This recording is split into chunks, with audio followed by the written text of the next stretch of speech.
Good morning, everyone. This is Kyle Smith, and we have a very special guest today. Jose unfortunately could not make it, but here we have everyone's favorite special guest, my father, Joseph Smith. Good morning to our tens of listeners around the world. Yes. He just got back from leading the Mormons to Utah. Okay. So, my father, what would you like to talk about? Well, how about if we start off with the impeachment inquiry over the last couple weeks? Okay, go ahead. Well, they should have started off each session with because it was a total clown show led by proven liar Adam Schiff, which I'm not really sure why the left believes in this guy. He's been caught, and it's not an assumption. He's been caught lying to the American people several times over the last 3 years, and yet this is the clown that gets put in charge of an impeachment inquiry. He did such a good job on the Russian collusion investigation that they just had to put him in charge of the impeachment inquiry. Right. This was the same Adam Schiff that during the bogus Mueller investigation said there was overwhelming, indisputable, and irrefutable proof of collusion with Russia, between the Trump campaign and Russia. Mueller report, after 22 months, 35 million taxpayer dollars, and a staff of all Democrats found no evidence of collusion between the Trump campaign and Russia. And Adam Schiff never stepped forward with all his irrefutable evidence because he had none. He also just made up the transcript. The guy, I'm not a psychiatrist, but man, this guy, he's just a habitual liar. And either he lies so much he actually believes what he says, or he just doesn't care that he's going to get caught in a lie. Right. We talked about this weeks ago. He just made up the transcript, and then he tried to claim it as parody because he maybe had one really weak joke in it.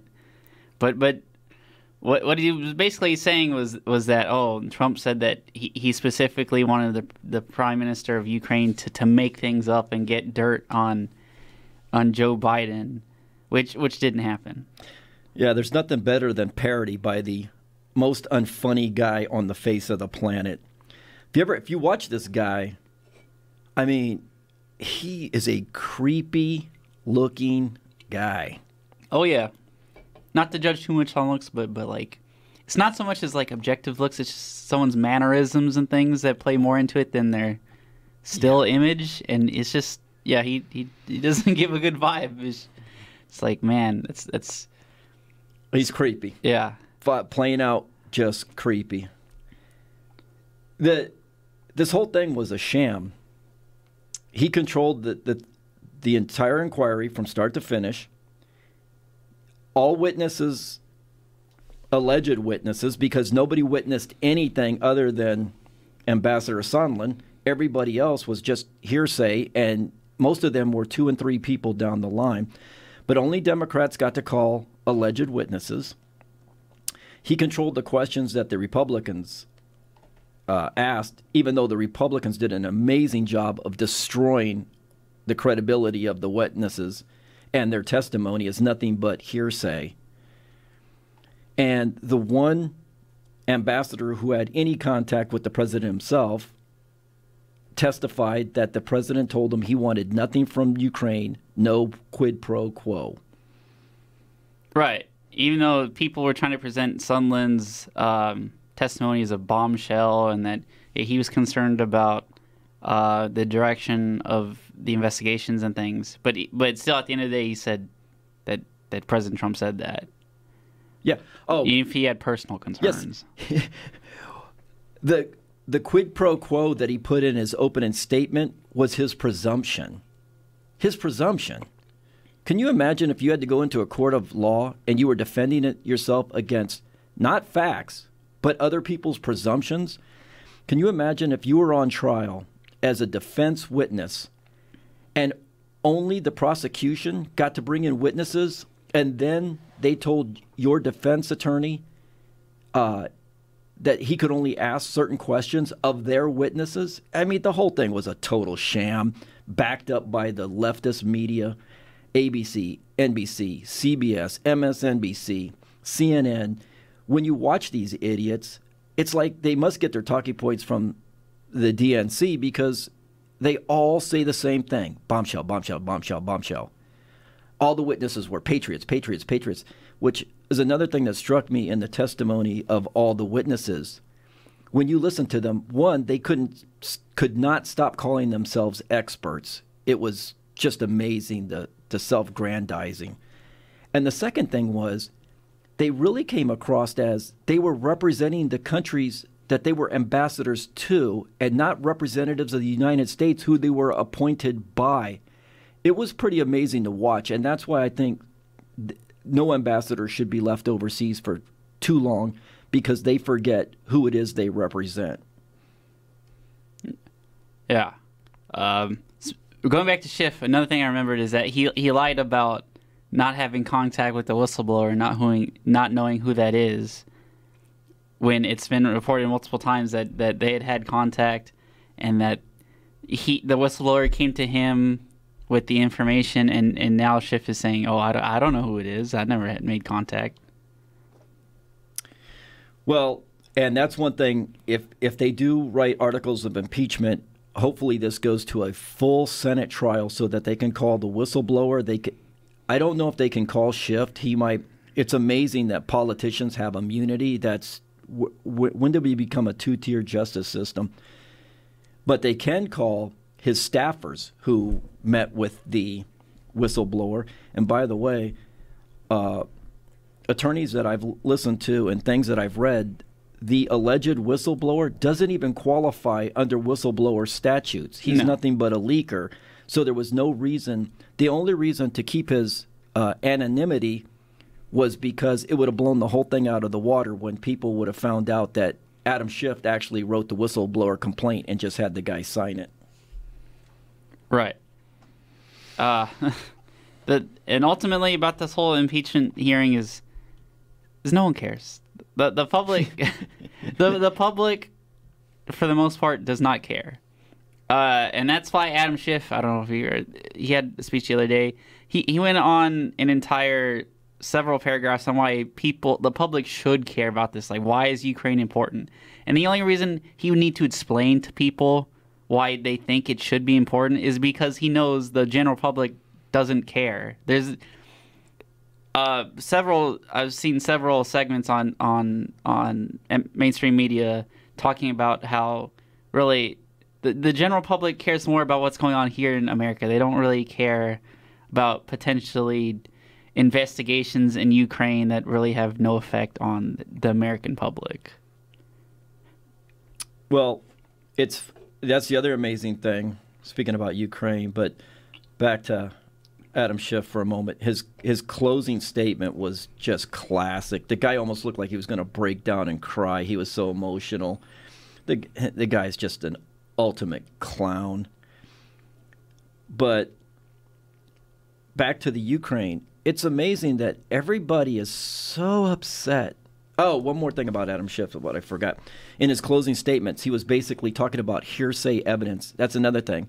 Would you like to be on trial as a defense as a defendant, and the judge allows third and fourth party hearsay as evidence against you? Not facts, just hearsay.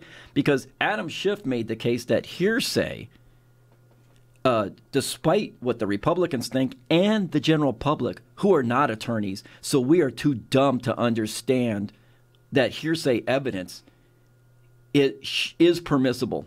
Yeah, we're not that dumb, you knucklehead.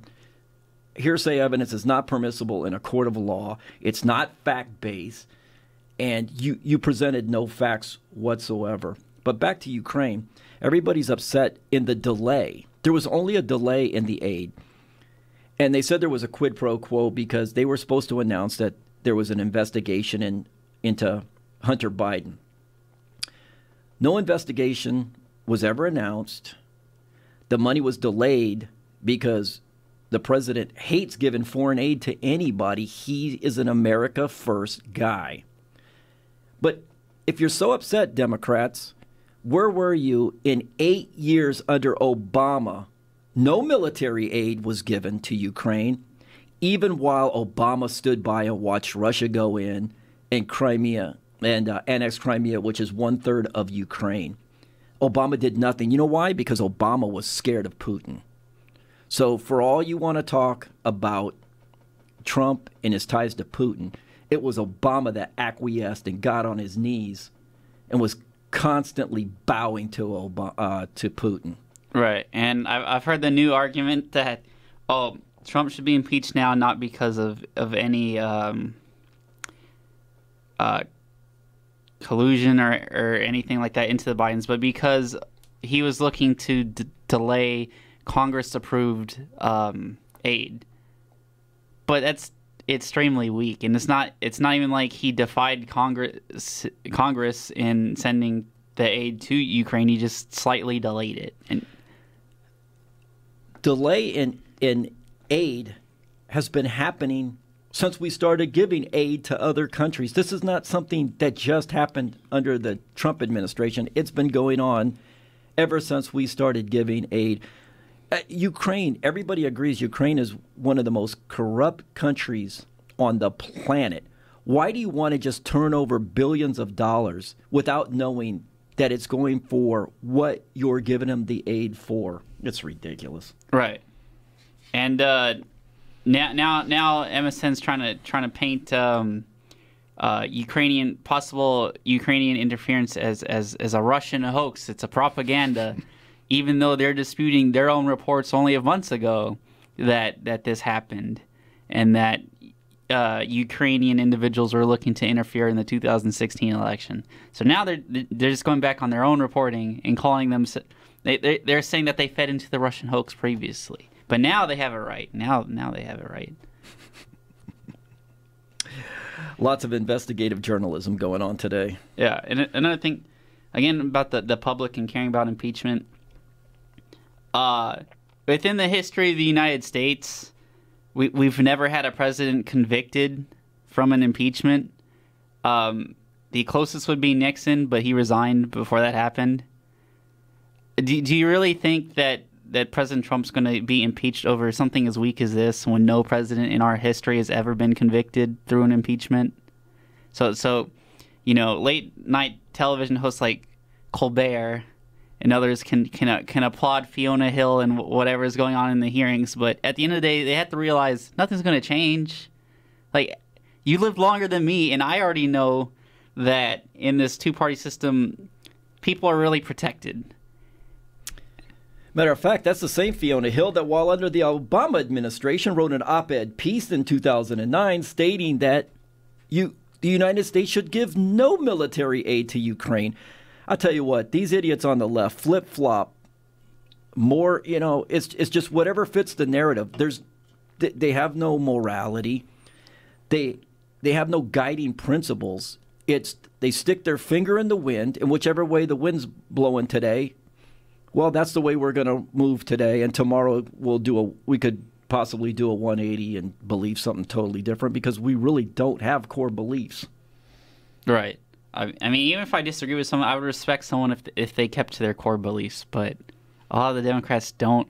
Just like, remember Colbert's audience back in, I think, 2016, or it might have been the turn of 2017, when President Trump fired James Comey, and Colbert's audience started applauding, and Colbert's like, "Oh, what are you doing?" No. Let me tell you how to think. Don't applaud that. Well, wait. Right? And it's the same Democrats that wanted Comey fired when he reopened the Hillary Clinton investigation. Well, that's why they're applauding. Not only did he reopen the investigation, he laid out felonies for which he should have been prosecuted for, and then said, yeah, but no prosecutor in their right mind would take up this case. Well, that wasn't for him to decide. Tell you, that's another, good Lord, another just total weirdo. Him, Clapper, Brennan. Comey just posting his pictures of him on a mountain and stuff. Or staring at a tree. Yeah, he's Freak. like, thinking about impeachment right now as him staring at a tree. If you look at who Obama appointed to three of the most powerful agencies in the United States, Brennan with the CIA, who has voted for communist candidates in the past, fact. James Clapper, who can't seem to get a sentence out without, and Jim Comey, just a total goofball. I mean, you got the Three Stooges, but that's what Obama liked. He liked people he could control, and it's funny. That's what they say about the President Trump. Yeah. So, within the same vein, moving on to the Democratic debates, pretty boring. If you ever need something to help you sleep, you should just record those and then watch them. Ratings are way down. I think there's only like 9 million total viewers or something. No, 6. 6. But that's pretty bad. Why would you watch it? You don't need to watch it. They all say the same thing. There's not an original. Well, I take that back. There's some original thought in the room with Andrew Yang, and I still don't especially like him, but at least he stands out. But at least he has original thought, and Tulsi Gabbard. Other than that, it's all groupthink amongst the rest of the clowns. Right. From what I saw, Buttigieg is trying to move more to the middle. Buttigieg. Because his team probably realizes that there's already a lot of far left, so just like move to the middle and try to make your case there. Well, he definitely did have unifying speech in saying like it's not just about getting rid of Trump and then like that's it, we win. He's talking about how after getting Trump out of office and winning, like his primary goal would be to unite and get everyone on the same page, which is good speech. I don't know how much I believe him, but at least he's trying to present something more middle of the road than the rest of the candidates. Well, this country was fractured long before Trump ever took office. It's funny that everybody's blaming Trump, but the far left wackos have been around for quite a long time. And you got some far right nut jobs. And then you got the rest of us that fall in the 80% where we may lean right or lean left or we're pretty much down the middle. But who does the mainstream media promote? The far left wackos. Who does now the Democrat Party represent? The far left wackos. They don't even represent the majority of their party anymore. They've given up on the working class. Right. One thing that especially annoyed me more than just like the usual lefty stuff is Kamala Harris. After Tulsi Gabbard was talking, she said it's unfortunate that someone's up here that would basically trash the Democratic Party and stuff because Tulsi Gabbard was making criticisms of like the war machine and things like that. And it's like, first of all, this is a debate. The point is to separate yourself from the others. And second off, I mean, that's really admitting to wanting groupthink, and no one can criticize the Democratic Party. Everyone's just got to be like, saying the same things, towing the party line. Well, what Tulsi Gabbard was talking about was she was describing classic liberalism, and she was talking about what used to be the Democrat Party. That's no longer, the Democrat Party hated spy agencies like the CIA, and now that Trump's in, they love them. Like John Brennan, who's an absolute clown, is like a hero to the left now, and it's like, once again, whatever way the wind's blowing today. Right. and all of a sudden, President Trump is in, and they just believe anything that comes out of the agencies. And when they're the biggest proponents against Iraq and how the CIA handled that and the false information about WMDs, but now everything they say is fact. It's golden. You know, speaking about Kamala Harris, a couple things. One, could you imagine being married to this chick? Good Lord, man. She is a bore. Well, monotone bore. More than that, she's just grating. Oh, absolutely grating. And another flip-flopper, because when she was Attorney General of California, she was putting drug addicts away left and right and said they should be in jail. And now all of a sudden, you know, which is another thing. That reminds me, left. Why is it that you want to come after law-abiding citizens who own firearms that is guaranteed under our Second Amendment of our Constitution, yet drugs are illegal, but yet you want all drug addicts out of jail? You know, you just pick and choose what laws. Oh, and then just let everybody across the border get a bunch of free stuff and be taken care of in the United States on the back of the American taxpayer. Medicare for all. Right. We see how those policies are working out in California with the highest homeless rate and raising costs of living and the People's Republic of California. Yeah. You know, that's like this Medicare for all garbage. And they're just going to tax the rich, which is another Democrat thing, is to they like to stoke the racial divide, the economic divide, political divide. They just divide and conquer. If you not tax billionaires in the United States, if you confiscated the entire wealth of all billionaires in the world, you still couldn't pay for Medicare for all. Right. Well, my number one thing to handle that is just get America healthier, just to begin with. Yeah. Bring the cost down. You can bring the cost down by just not being unhealthy. Don't supersize. Just get the regular size. Yeah. Well, that's the thing. I was listening to Sadhguru. He's an Indian guru. I bet you didn't know I listened to that. I did not know that. Yeah, and then he was talking about that. It's just like, when you talk about the cost of medical care, it's like people could just take it on themselves individually to just be healthier. That's just the simplest solution. Oh, have you seen Americans? Yeah. A huge lack of self-discipline. Yeah, but we're only second now we're now second to Mexico as far as obesity, which is crazy to think is Mexico. We're number 2. Yeah, we're number 2. Speaking of the racial divide and states I hate, we're moving to Ohio.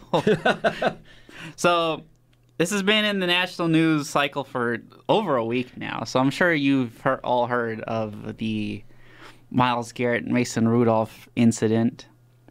We didn't cover it last weekend because we didn't really think it fit.